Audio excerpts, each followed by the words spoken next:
Nesses últimos 40 anos, desfilam continuamente diante de nós os sinais do colapso da família. Divórcio, revolução sexual, aborto, esterilização, delinquência, infidelidade, homossexualidade, feminismo radical, o movimento dos direitos das crianças, o lado da banalização dos lares de pais solteiros, o declínio da família e outros sinais semelhantes. Assistimos ao entrelaçamento de uma intrincada corda que acabará por estrangular a família até a morte. Será que existe solução para este quadro tão triste da família brasileira? Estamos aqui, juntos mais uma vez, e esse é o seu programa Espalha pra Geral. Vem com a gente. Rui Barbosa afirmou que a família é a célula máter da sociedade. John MacArthur escreveu: talvez sejamos testemunhas da morte da célula básica de toda a civilização, a família. E a sociedade tem a família como algo falido. Uma vez, aquele ator e diretor Miguel Falabella disse o seguinte, que o casamento é igual submarino, foi feito para afundar. Você está aqui no Espalha pra Geral e nós vamos entrevistar dois amigos, né? Amigos meus de muito tempo e muito experientes nessa área de família, porque são pastores também.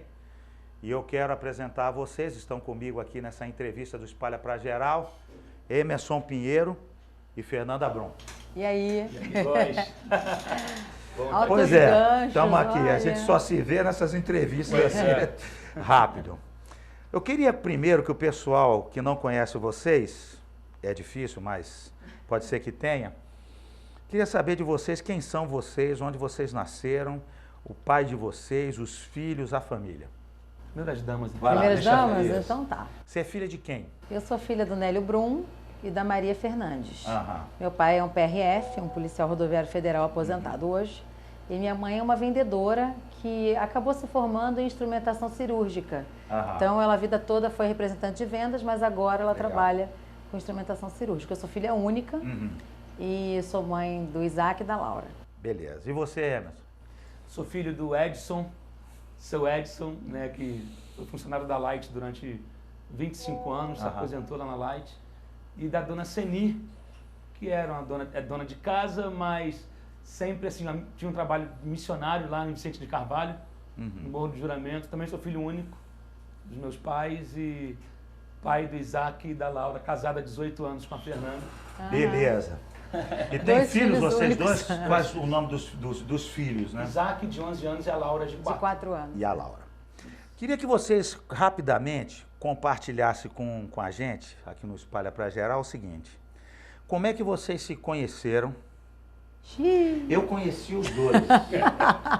Eu conheci os dois separados. Separadamente. Separadamente, cada um na sua função. Mas eu não tive perto deles na época que eles começaram a namorar, não estávamos perto. E eu queria saber de vocês, como é que vocês se conheceram? Em quanto tempo, contando com namoro, noivado, casamento? Quanto tempo foi essa trajetória, desde vocês se conhecerem até o casamento de vocês? Nós nos vimos a primeira vez quando você estava dirigindo louvor na Donep e o Emerson tocava para você. A primeira vez que nós nos vimos. Nós não fomos apresentados. Eu cantei no intervalo, quando vocês saíram, antes da mensagem eu cantei. Mas nós nos conhecemos mesmo em Curitiba. Também, ele estava com você. Era um evento da Rádio Melodia que tinha lá. Foi um montão de gente. Foi você, Carlinhos Félix, um monte de banda. A Aos E a Fernanda estava começando ali também. Rapaz, como é que eu não sabia disso? rapaz? Não leu meu livro, ó. Foi lá que uma amiga em comum, a Estila, me apresentou para a Fernanda. Legal. Essa aqui é a Fernanda, essa aqui é o Emerson, muito prazer. Rapaz, vocês estão sabendo aqui coisa que eu acho que ninguém falou em nenhum programa. Vamos lá. É verdade, e eu acabei conhecendo o Emerson porque ele estava muito gripado e eu sempre tive remédio na bolsa, eu vivia com renite, com alergia, com não sei o quê. Aí a Estela falou, você tem um remédio? Eu falei, tem um remédio e tal. Mas nós nos conhecemos assim de oi só. Foi lá nós fomos apresentados. 2 anos depois, passou tempo, 2 anos depois, ela falando com a Isla que precisava que queria gravar um disco novo. E a Isla falou, olha, lembra aquele amigo que eu te apresentei lá em Curitiba? Ele tem um estúdio ali, em Chico de Carvalho. Vai lá conversar com ele, de repente ele consegue fazer algo legal pra você e tal. Aí eu cheguei lá, ele achando que eu tinha dinheiro para fazer a produção, e eu achando que ele ia ter dinheiro para fazer a minha produção. Querendo carrar a produção, né? Ele tá pintando a produção aí. Eu cheguei com o carro do seminário, ele falou, e aí, cheio da grana, tem um carrão, não era meu carro. Aí vocês ficaram, namoraram quanto tempo? Quanto tempo vocês ficaram noivos e Namoro, casaram? noivado e casamento, 1 ano e 1 mês. Rapidinho. Foi rápido. Agora, abrindo um parênteses, vocês acham legal o pessoal que namora há 10 anos? Eu, particularmente, não. Eu também não, eu casei no mesmo esquema. Aliás, os jovens aqui na igreja, a galera que eu aconselho, a galera que a gente tem contato, eu sempre falo assim, negócio de namoro longo não dá certo, não. Mas você já viu o negócio que às vezes falam assim, mas aí tem que terminar a faculdade para casar. Eu pergunto, por quê? Depois que casa fica burro, não consegue mais estudar. Acho que você casa, você para de estudar. É isso, a gente não parou nunca mais de estudar. A gente viaja para estudar. Como é que foi o relacionamento de vocês dois nesse tempo? Tinha muita briga? Foi legal? Como é que foi essa situação? Tempo de namoro e noivado? Esse período de que vocês namoraram. A gente não brigou, sempre foi tudo muito nunca. cheiroso, muito bonitinho. No namoro, no noivado, a gente não deu tempo deles de brigar. Muito rápido também, agora. 1 ano e meio. Não, era uma coisa meio avassaladora, né? A gente tinha que casar correndo. A gente estava assim... Nós fomos amigos 7 meses antes. Começou com uma amizade muito grande. Mas eu sempre digo o seguinte, isso é o que deve ter acontecido com vocês e que aconteceu comigo. Eu acho que o casamento, ele vem de uma amizade. Exatamente. Então, eu fui amigo da Fernanda durante 7 meses. Ninguém acreditava na gente. Mas a amizade mesmo, a gente encontrava na igreja e tal, no estúdio, e não falava em namoro, não falava em nada. A gente conversava, era uma amizade mesmo. Legal. Surgiu uma amizade muito grande. E depois, eu tinha saído de um relacionamento e comecei a orar. Falei, Senhor, o negócio é o seguinte, eu sempre quis casar. Desde cedo, da minha adolescência, eu sempre quis casar. Eu tive uma boa referência de família. E eu não queria casar, porque eu tinha medo do divórcio. Não queria, porque ela veio de uma família onde os pais se divorciaram. Mas eu vim de uma base boa de família. Então, eu queria ter aquilo que meus pais tinham. Entendi. Entendeu? Então, eu sempre quis casar. Então, depois que eu saí de um noivado e eu decidi, falei, Senhor, eu estabeleci para mim, a próxima pessoa que eu for me relacionar, eu quero casamento. Entendeu? E 7 meses depois eu comecei a sentir alguma coisa pela Fernanda. Foi quando eu conversei com ela ainda foi meio resistente. Mas tudo certinho, os pais concordaram, tudo beleza? Isso nós estabelecemos como meta. Eu já conversei com o Nélio já. Não. Eu já conversei com o Nélio. Olha só, agora, o meu pedido de casamento foi interessante. Eu conversei com o Nélio no Palácio Guanabara, numa programação. Meu Deus do céu! Ele contou tudo. Ali foi o seguinte. Mas o povo não precisa contar tudo, não. Não, só fala da tua mãe orando de joelho na cozinha. Não, eu não preciso contar um dos detalhes. O sogro policial estava nativo ainda. Então eu chamei para tomar um café lá em casa, depois de ele ter saído de serviço. Eles eram muito amigos, meu pai. Eu tinha uma amizade muito legal com ele, tenho ainda. E ele chega lá em casa com 2 pistolas, uma escopeta e um 38. E ele bota na mesa. Mas é assim que a polícia chega em casa. Pode falar. Não, ele botou na mesa exatamente assim, todo mundo falando, e aí, o que você quer falar comigo? É porque chega em casa, gente, deixa eu defender, chega em casa, tira as armas. É normal, quem tem polícia em casa sabe, chega em casa, tira as armas. Pessoal, isso que ele fez, tava intimidando ele. Imagina. Eu tremi igual varalheiro. Mas depois que você falou, tudo ficou resolvido direitinho? Falou, eu entreguei o espírito. Não, mais difícil foi a minha avó. Mais difícil foi a minha avó. A minha avó, para abençoar. Por que a vovó? Porque a minha avó tinha um papel sistêmico de matriarca, entendeu? De mãe de todos e principalmente minha mãe. Ela queria escolher o meu marido. Tinha que ser um marido pentecostal, tinha que ser um pastor, tinha que ser não sei o quê. E aí, conheceu um... Nossa, pai, não tem nada de gelada no Batista. Vamos parar com essa história. Isso é brincadeira que a gente faz. Olha, não, sua mãe, eu conheço a sua mãe, sua mulher sempre foi uma mulher de oração. Aliás, eu viajei para Maceió agora e estava falando com uma pessoa exatamente de como a sua mãe orava por você. Muita coisa. Muita coisa. Mas nós recebemos por vocês sim. agora, né? Nós recebemos a bênção. Ela intercede pelo nosso ministério, né? Sim. Lidera ela tem um exército dela lá de plantão, onde ela... Sim, eu conheço Você conhece. Deixa eu perguntar uma coisa para vocês. Vocês são pastores e são pastores jovens, né? De mulheres também. De mulheres.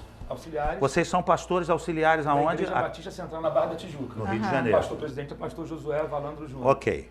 Mas vocês trabalham diretamente com o povo e lidam diretamente, e trabalham com eles, lidam com eles diretamente, jovens, pessoas.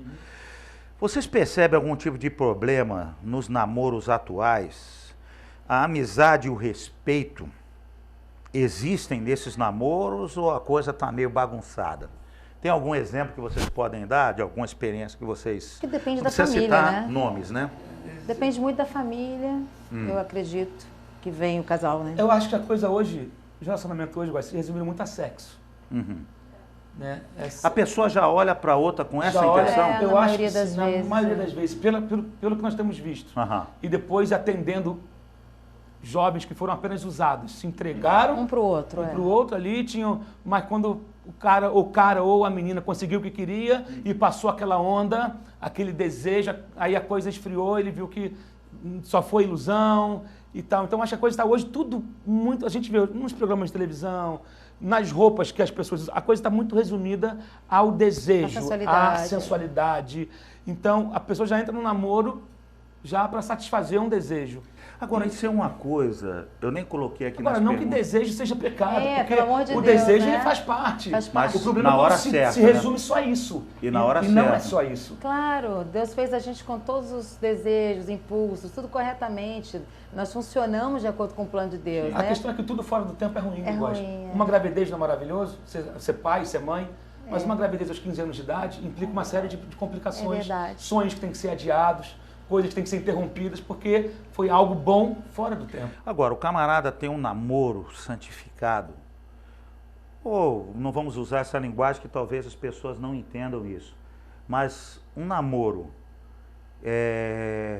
que seja dentro dos parâmetros normais, né? Com seus determinados tempos, né? O tempo de namorar, conhecer, a amizade primeiro, o namoro, depois o noivado, depois o casamento. Isso é utópico? É possível ter hoje em dia esse tipo de situação, já que a gente também vê isso, não só na igreja evangélica, mas e também dentro das instituições religiosas no todo, isso acontece. Isso é utópico? Isso aí já não vale mais a pena pregar sobre isso, ou falar sobre isso, ou debater sobre isso, porque já era. Tem muitas famílias que não são religiosas Para mim e que é pensam totalmente assim. possível.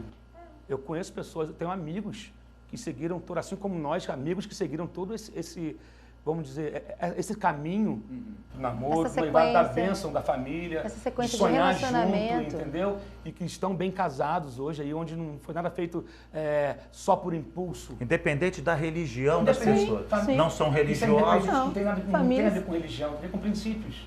Entendi. Agora, me diz aqui uma coisa. Então, pelo jeito, eles estão ou não estão preparados para assumir um compromisso sério? Você acha que o jovem hoje... Essa geração de hoje? Sim, tipo assim, eles têm estrutura material, quer dizer, estudo, emprego, tem estrutura emocional, que é saber o que é um casamento em si, que não é aquele conto de fadas, tal. E se eles têm até uma estrutura espiritual ou não tem nada disso? Os jovens hoje são completamente desmiolados, não conseguem fazer. É complicado de generalizar, né? Não tem condição. Eu acredito que tem uma geração que me preocupa muito, que são aqueles que são muito infantilizados. Infantilizados e erotizados. São dois pontos para se falar. Os infantilizados são aqueles que são super protegidos e que não têm responsabilidade nenhuma desde a adolescência, não vão tomando noção de responsabilidade, enfim, de trabalho. Eles são infantilizados e são erotizados pela própria mídia, pela TV e pela sociedade, pelas canções. As músicas hoje, eu sinto grande falta das poesias e de ritmos que valham muito a pena. E algumas canções literalmente levam a sexualidade exacerbada ou antecipada, né? E despertar o amor antes do tempo ou o sexo antes do tempo é sempre um problemão. No caso da criança e do adolescente. Entendi. E eles, normalmente, aqueles que são despertados antes do tempo, são infantilizados, são erotizados antes do tempo, eles não têm essa responsabilidade, não têm essa maturidade para encarar um relacionamento. Aí tem aquele cara que fica trocando de namorada a vida inteira até os 50 anos. Vai morar com a mamãe, porque é casado emocionalmente com a mamãe, que passou a vida toda botando ele dentro do colinho dela. Então, a gente tem que ter muito... Tem aqueles também que escolheram isso para a vida deles. Ok, não tem problema nenhum, as pessoas fazem o que querem da vida delas. Mas a questão da infantilização e da erotização é um problema da nossa geração de agora, dentro da igreja e fora da igreja. Dentro da igreja a gente ainda trata a erotização, por quê? Porque a gente está falando, ó, cuidado com a música, peneira isso é bom para você? É legal dançar isso? O que tem que... A gente faz o povo pensar, vai perguntando, vai confrontando, mas a infantilização ainda assim nos alcança. A gente vai voltar daqui a pouco, mas eu quero saber a respeito do seguinte. Tá, então eles não têm opção de escolha? Em que sentido? No sentido seguinte, se a mídia e tudo aquilo que é colocado à volta influenciam eles são mais influenciados e não têm opção de escolha, eles não conseguem discernir isso, não conseguem escolher, são facilmente influenciados, eles não podem, por exemplo, discernir ou não têm esse discernimento. Eles têm capacidade de discernimento. Espera aí, mas você não fala agora não. Agora Daqui não? a pouquinho a gente volta.